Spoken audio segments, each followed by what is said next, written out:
tion quo a glen an tSín féin. An bhean riocht, ceartláir na crunne, agus an tíbhéaltacht is sinne dain. Fad na cianta, dairig le féin a chiimad scarthamach ón chudeile an dain, ach sa fiú ís, dachraig gachrod, thuirling an dain le na phroblóidí fad chríochan na síne. Fé dhearre an dara chugig dainda, hí 5 bliain is fiche de stair ragóideach na síne, feice ag missionéirí catlicacha na héireann. Ach ní raibh éon tuairim acu faoin todhchaí na chinnte a bhí rompa.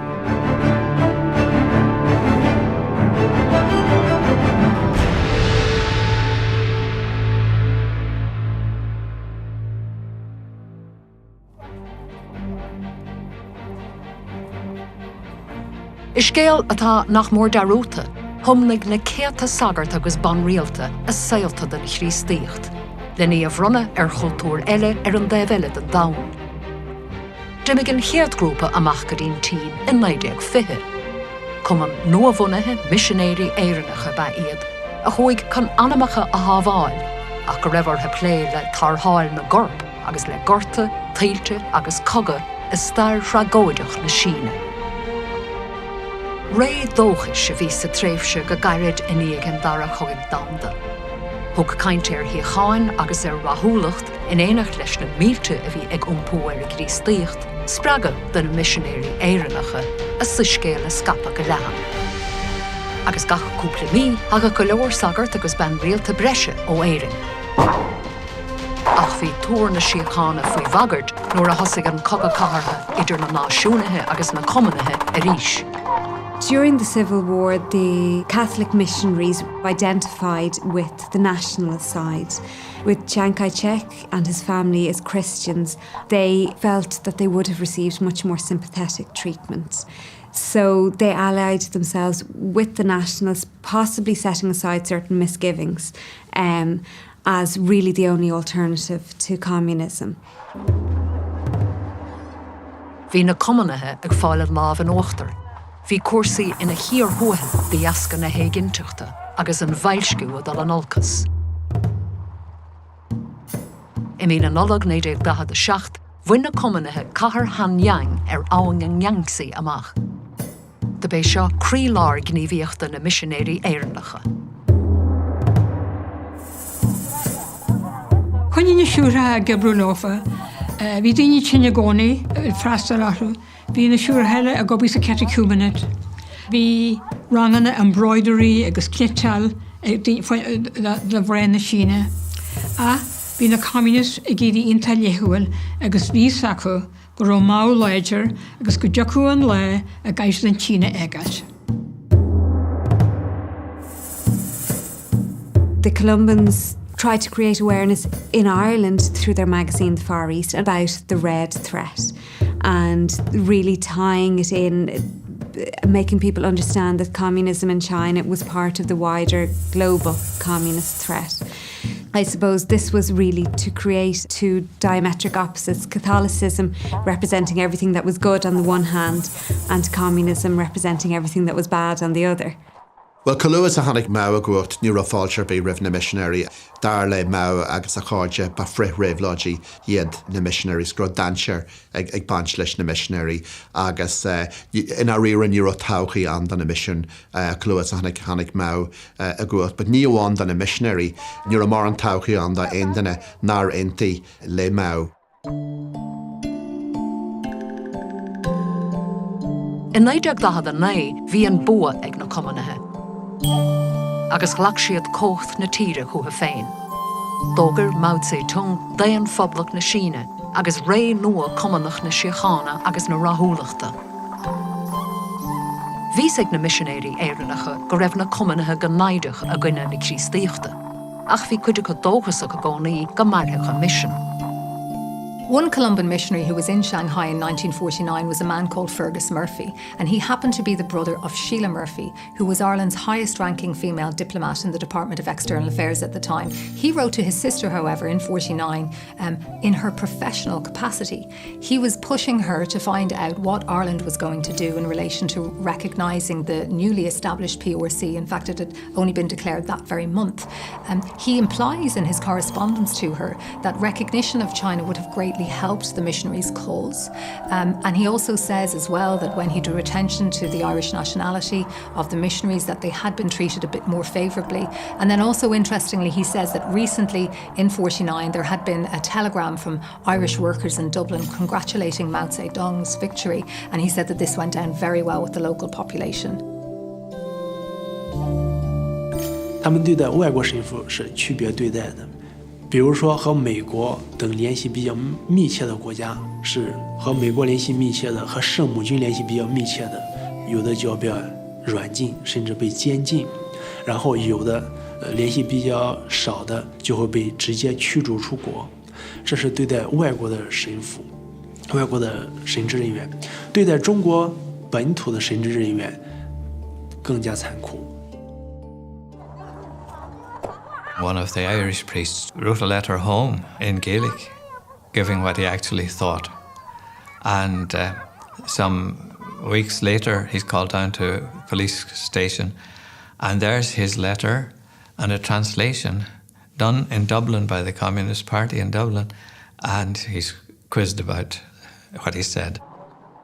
Bhíonn ceart ag na missionary agla bhéarthú, ní raibh aon spéis ba andiaigh chiad na cumannaí agus is tócha gur ag siad ar aon duine nár aontaí lá mar frith réamhláidí agus go háirí timpeall 1950 hín bhain siad díaltas millseach amach ar aon duine a cheap siad a bhí na frith réamhláidí agus a bhí ag cinneala cothú miscis a gannn réaltas agus hit an aglas isteach sa chatagóir sin.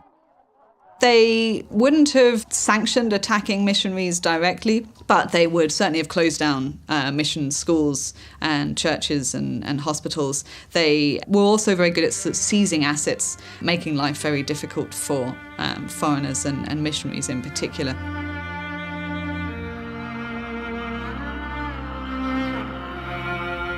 Chuig na missionéirí éireannacha a dahí ar chur a bhain chorasach na tlíthe nua a ceapach contóran a chur le raibh ar bunacha agus le deire a chur de institútí na haglaise. An áitina áirithe bhí céapa a dhéanamh ar na missionéirí agus duineadh do máiste de healúchas na haglaise. Bhí cosc ar éonrád a chuig a gcuine réamhlóid na gomanathe. Dá bhar son céasóg na missionéirí éireannacha. Díbriú reinteá acu as an tír agus curú reintead acu a brísún agus bhí seotrílacha a gceist le reinteán na cásna seo. Chuirtí dana chud líhaintí ina le, chud is mód anna líhaintí nuair a banseir bí acu le cuasaí religúnta, chuirtí rudí na le groisiide a chur sealas do bhallachta de tíornaí talún, curú le sagart amháin gur charbhí sé le daine den na háte bhí láh a chur na bhás hain agus le head sin. Drama amháin is tócha gur tháinig sé tíos anantra marthú ait go leor na léigún mhora, agus bhíon cuma ar an scéal gur bhreisiad gur léigún troda a bhí sa drám seo agus dá bhrí sin deag siad ar an léigún mhora mar cinál Public Enemy No. 1 an seo agus chuir siad bacarthú agus díbriú na sagart a bhí gafa leis as an tír. Agras catilichach éireannach a ba léigiún mhuire a bhí díirithe ar chuoine tóta gur heasta gotha obair na haglaise a dhéanamh. Tugad isteach sa tíine sna 1930 agus bhí anmhainteige le dulchan cín catilichach is na Síne in ag an dara chogad dáanda. 他们也采取了一系列的措施，比如说让你按期的去登记，然后在自己的个人的一些宣言当中声明断绝关系，采取种种的措施。所以天主在这个时期，在50年代初期，我们可以说以圣母经为代表的天主教会受到了严厉的限制，甚至严厉的镇压。Ghavan rialtas Sínach roint de visionéirí nef Columban agus cuir go brísúniad. Fágad an taithir éadán macrá faoi glas an ghaimhnú éanair ar feadh nach mór 3 bliana mar iadar an obaríonn sé ag chur léigiú an bhuire chun cín. Edward Galvin had been responsible for setting up a Chinese order of sisters. And when he realised that the writing was on the wall for the foreign missionaries, he allowed them give up their vows and to go back and live among their families and basically pretend that they had never been Catholic sisters, because he knew for them life would just be impossible after the foreign missionaries left. Cuinnlam go mór I gás Michael Healy. De scrí sé in dhéag sin. Go raibh na daoine an sin agus na crimes agus ile dus na dan sagart á léamh agus bhí an pobl mór ag feitheamh. Agus bhí Michael in na láir agus díreach sarar cuireadh an lún de chuir sé bannacht na daoine ile a bhí an sin. Agus na Christaí a bhí ann de dhéanaidir síneáin na Crisise. Just before the victory of the PRC in about 1948, figures that reached the department said that there were about 200 missionaries in total. The following year, there's evidence that there is a tendency on the part of the missionaries to start to leave before they are being expelled. In fact, by 1952, the department are in a position to say that, to the best of their knowledge, there is as little as 25 Columban missionaries in particular in China at this time. Many of those, of course, would have been under house arrest, if not in prison and jailed. Idir 1952 agus 1954, Gaog agus chuirigh an roig na missionéirí dearnacha a bhí fáca sa tír. Chuirigh na cléirigh ba nabhhailmhe ta Spáin tos cór na cuairte. Bé an téireannach ab eiceálaí go raibh an taithí a bidige obair mar visionéir sa tín ná an taspog Edward ó Galváin. Gaog I mí lúnasa 1952. Galvin and the other priests, about 5 or 6 of them, were hauled down, and the local Catholics were supposed to come up with charges against them and refused. So the trial collapsed. So then the second time they were charged again, and so there were 3 or 4 major things that Galvin was accused of. I always have the mental picture of an open-air scene, you know, because there's so many people involved. But a couple of days after being found guilty, he'd be on a train down to Hong Kong.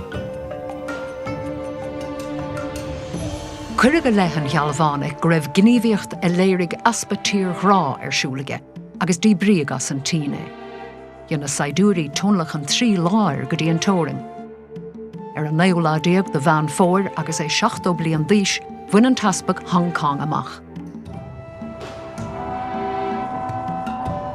Laistigh de chúpla mí Gaog na missionéirí éireannacha eile, garab pianóseartha de chuireanna nabh-thíorghrácha agus chuirigh an ruigartha.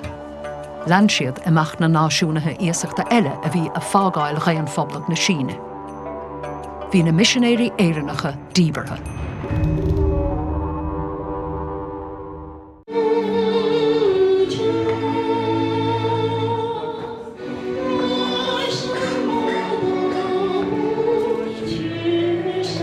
Is sí afhlíonn na Síne an ócáid is táchtaí sa bhéilir is Sínach, agus tá an muintir chatlichach na Síne am le clia le chéile chunaí a chealúra le hafran agus le féile phobal. Nach mór 60 bliain ó tharla an cíopa, géir leanúint agus díbert na missionéirí éireannach as an tín chumanach, tá com go bhfuil aglas chatlichach na Síne tá sláán.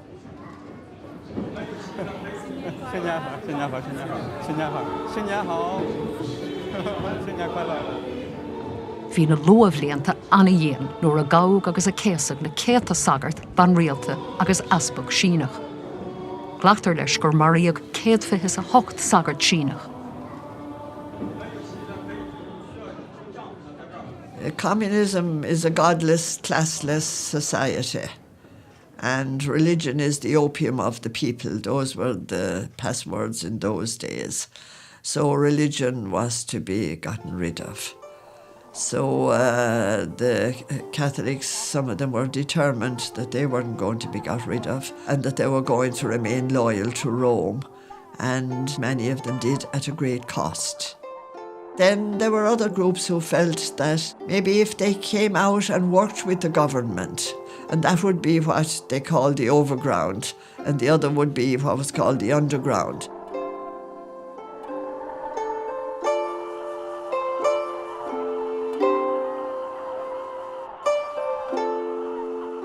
Traditionally, the 1950s have been seen as a kind of golden era in communist China, when there was consolidation, land reform that gave ordinary peasants a stake in the land they farmed for the first time, and a real excitement that there was a new China being made and everyone was part of it. And there are signs that life did improve for lots of people. Health improved, education improved, life expectancies rose. If you could steer clear of the political chaos, then this was a good time compared with at least the immediate past in China. The cuig na Christi agus na Catholicig fui half. Binne an tlí le marachtant agus uncrediv láile a churchunchi. De vi crediv agus aglish náisiúnta banahe.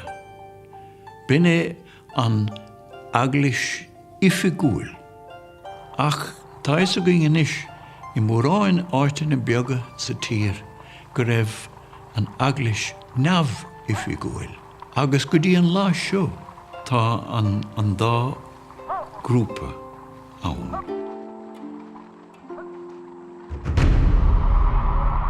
Bhunaigh rialtas Mao Zedong cumann Caitlicach tíorthráach na Síne an 1957 chun smachta cimad na Caitlicigh Síneacha.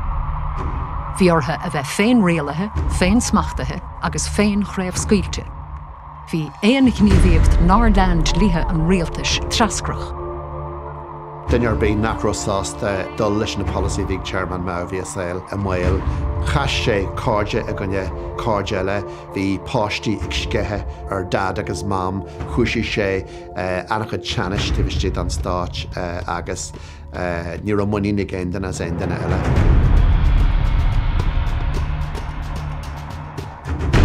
The growth in the 1950s was partly because of successful implementation of land reform, which included collectivization, where farms came together and pooled their resources and their manpower. But Mao wasn't satisfied with this. It didn't seem sufficiently revolutionary. So he moved from collectives to communes, which would be huge, thousands of people all together. And this became what was known as the Great Leap Forward. The idea that agricultural and all production could be increased very dramatically. And so there was terrible policies, people planting twice as close together because they believed that would double production, when of course it just meant there wasn't enough soil for the plants and they all withered and died. And then some bad harvests led into a terrible famine from 1959 to 61. And in this period, Mao continued to disregard reports that things were going a bit wrong, exacerbating that suffering.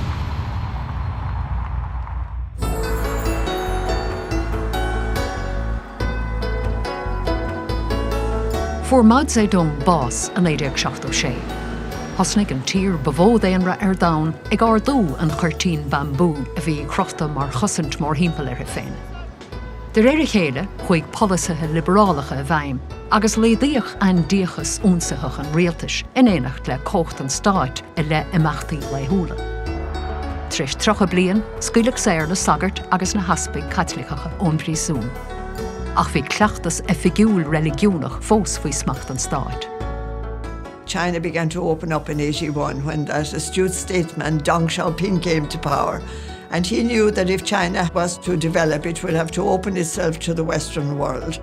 I was very anxious to get in and see what it was like, especially in Wuhan. Hanyang is the triple city, Hanyang, Hankou and Wuchang.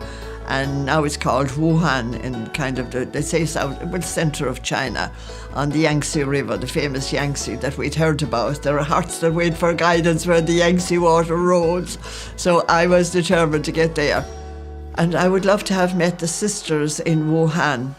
They were founded by Bishop Galvin, and they were more or less dispersed after the takeover of the communists, but I knew they were there. So we went on anyway to visit Bishop Galvin's cathedral, and the cathedral was now a factory. So we walked around and saw and tried to think of what it was and what might have been there. And, I could almost cry, the emotion comes back in, because this was what called me. And here I was standing on holy ground, where the sisters, the priests, the parishioners, the people, and what in the name of God had they suffered after all the sisters and the priests had to leave. We went around to the back of the church to see Bishop Galvin's house. And after some time, lo and behold, we were told downstairs there were 3 of the nuns. So we had some time with the sisters, and again, they couldn't believe that here we were, the Columban sisters, searching for them. So it was a wonderful visit. Níor dhéanam a riamh darúd ar an tSín, agus tá déanúr ar a líad na Columbánaigh ag obair sa tSín. Rud sa múil ná go bhfuil roinnt acu ag obair anna phoblaí, ach tá roinnt eile atá anna hiún agus ag iarraigh lámh cuainithe a chuairt donna sagart, donna siúracha, do idachas na micléin in áiteanna sa tSín. Níl cead acu an creidirh a créamh scaoile. Glachtar leis an isis go bhfuil an aglas chaitliceach faoi halamh agus an uachtar. As an 2 mhilliún dia caitliceach a meastar a bheith sa tSín, tá 4 mhilliún páirteach go hoscailte a gcumann caitliceach tíorrách na Síne agus 8 mhilliún san aglas faoi halamh. Now we shall take a trip to one of the outlying missions. There are no trains, so we go aboard a Chinese junk. Further up the river, we change to a small sampan. On the way, we see them repairing the damage done by the flood. Ó bunaíodh ordnamh Columbáin agus ó thuirling an chéad grúpa sagart ar halamh na Síne in 1950, bhíodh missionéirí éireannacha a chur tuairiscí ar ais agus a scríomh cúntais ar a go d'oibre. Bhíidir ina bhínéithe agus ina rán fáirtithe ar sótha polatúil, gortaí, galar, cogadh cara agus cogadh damda. Chraithfidh siad meon chuntais ar imeachtaí le déalainne agus litricha a chur dearcha farsanta ar fáil.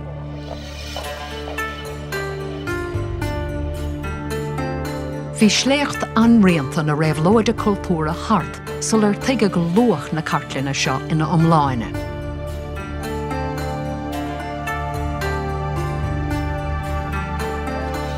In the Cultural Revolution, anything that was deemed old was destroyed. It didn't have to have any foreign connection.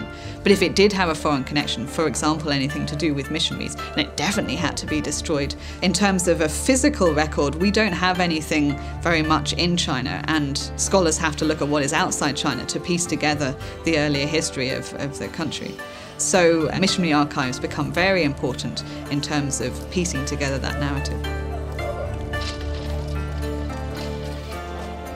在种种的社会的动荡的环境，使这些资料种种原因没有得到妥善的保存，得到破坏。但是这些资料在国外反而妥善的保存下来，这对中国的研究来说是十分重要的，是十分宝贵的。这也是我到爱尔兰来做这个研究的相关的原因。反而在中国，我们很难找到相关的资料。 There are estimates up to 100 million Christians living in China, and the vast majority of them have become Christians since the reform and opening of the 1980s and 90s. But the foundation laid by missionaries in an earlier period is part of that story. So just in terms of the story of Christianity, it's important. But in terms of understanding relationships between different countries, Ireland is increasingly trading with China. This is a relationship that's only going to grow and become more important. So it's worthwhile to know that it has a longer history. The Irish people have been going to China for over a century, and this is not just something that's emerged in our lifetime, but has a longer history.